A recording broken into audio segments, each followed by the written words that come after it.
Alright, so this is a little bit about the Blackhorse brush guard I have on my truck. Had some questions about that in the comments, so figure I'd just, do a quick little overview on kind of how it went to install it myself.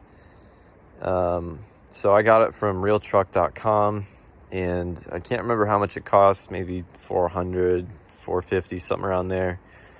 Not too bad though. And then the one thing I do remember being a little frustrated with,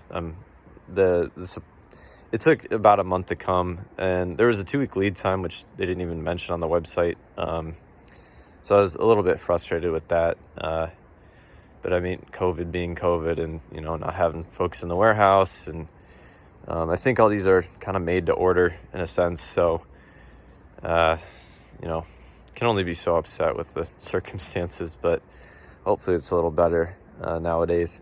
So I'll just talk about kind of how it came in the box. So there was basically this whole frame part here. That was all just one big thing in the box, and that kind of connects down to the brackets down below, which I'll go over in a bit.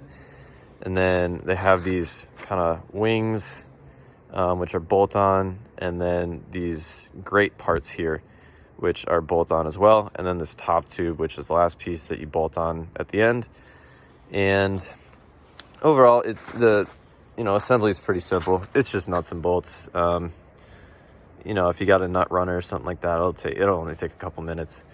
No torque specs as far as I remember for any of these, because it's all just Allen key kind of stuff. So no biggie.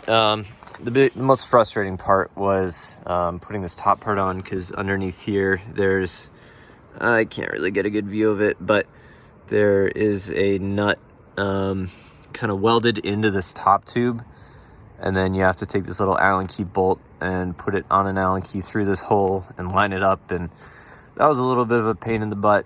I would definitely recommend putting these grate parts on afterwards, so you're not just smacking into them with the Allen key, because I don't know, it just got to the point where it was just frustrating. But that was, an error on my part, so I can only blame myself for that.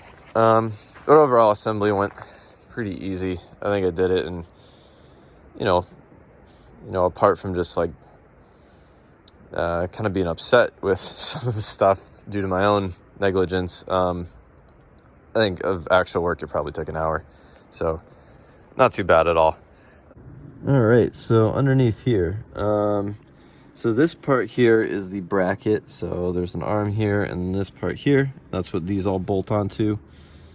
And the bracket doesn't take too long to install. I did have to drill out the holes in the frame that this bolt goes through. It goes through the frame to the other side, and then it also uses 2 existing bolts, one here and then one on the other side of this little angled piece right here.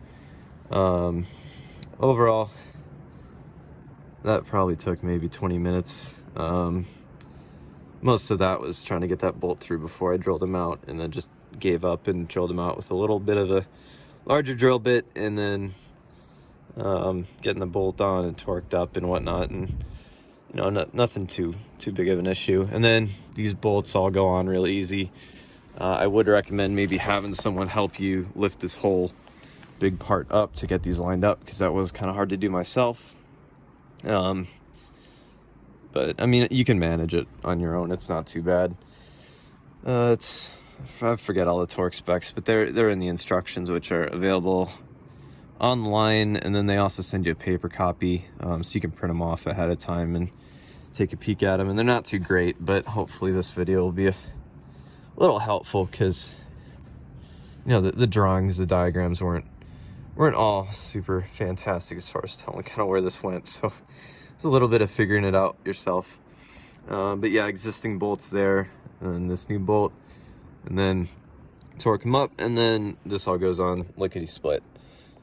Yeah, so hopefully that's a pretty good overview of kind of what it's like to install this. I know it's not kind of a follow along tutorial, but it was enough of a pain in the ass where I'm not going to take it apart and do it again. But I think it works. I think it looks pretty cool on the truck, and definitely is a a little more budget friendly than some of the whole like bumper replacement things, which, you know, I don't have access to a welder and I don't want to pay the whole $1,000 for one of them. So maybe in the future when my whole front bumper rots out, like it's probably going to. So, well, we'll get there someday. But yeah, hopefully this video helps a little bit if you're kind of considering one of these.